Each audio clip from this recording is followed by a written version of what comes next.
حضرت ام سلمہ حضور علیہ الصلوۃ والسلام کی اہلیہ ہیں.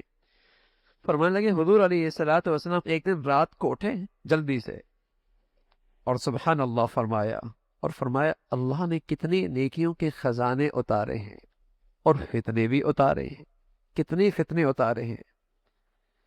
اور پھر نماز میں کھڑے ہو گئے اور پھر فرمانے لگے نماز سے فارغ ہونے کے بعد رب کاسیات فی الدنیا عاریات فی الآخرہ، کتنی ہی دنیا کے اندر لباس پہنی ہوئی ہوں گی لیکن آخرت میں بے لباس ہوں گی.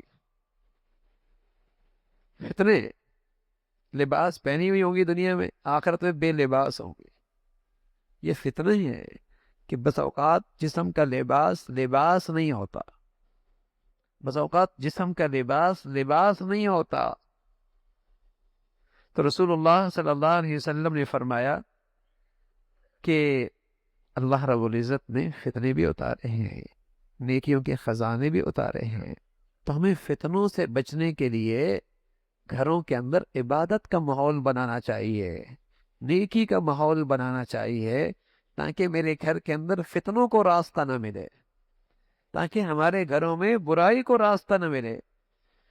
پھر فرمانے لگے رسول اللہ صلی اللہ علیہ وسلم، خاص طور پہ عائشہ فرمانے لگی جب آخری عشرہ آتا نا رمضان کا آخری عشرہ، تو آپ کیا کرتے، اپنا تیمم کس لیتے اور پوری رات اپنی عبادت سے زندہ کر لیتے اور سارے گھر والوں کو بھی رات بھر عبادت کے لیے بیدار فرماتے.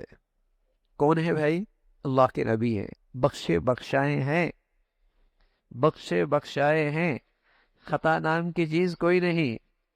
لیکن عائشہ فرمانے لگی ہمارے گھر کا ماحول کیا ہوتا، اللہ کے نبی صلی اللہ علیہ وسلم خود بھی پوری رات جاگتے اور اپنے سارے گھر والوں کے بھی رات بھر عبادت کے لیے اٹھایا کرتے تھے.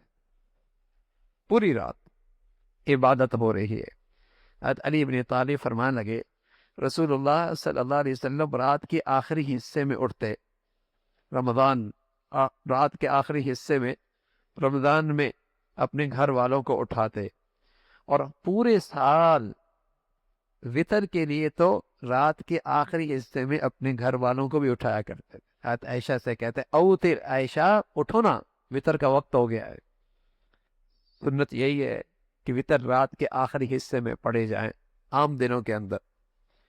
پر میں پوری رات اللہ کے نبی صلی اللہ علیہ وسلم کا معمول تھا تہجد کا اہتمام اور اپنے گھر والوں کو بھی اس نیکی میں اپنے ساتھ شریک کرنا، اپنے ساتھ شریک کرنا.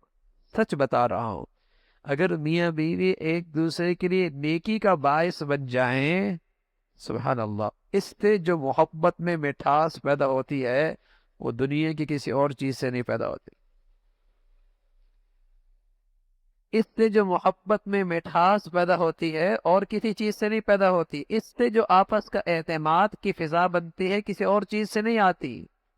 کہ شوہر بیوی کے لیے نیکی کا باعث بن جائے اور بیوی شوہر کے لیے نیکی کا باعث بن جائے.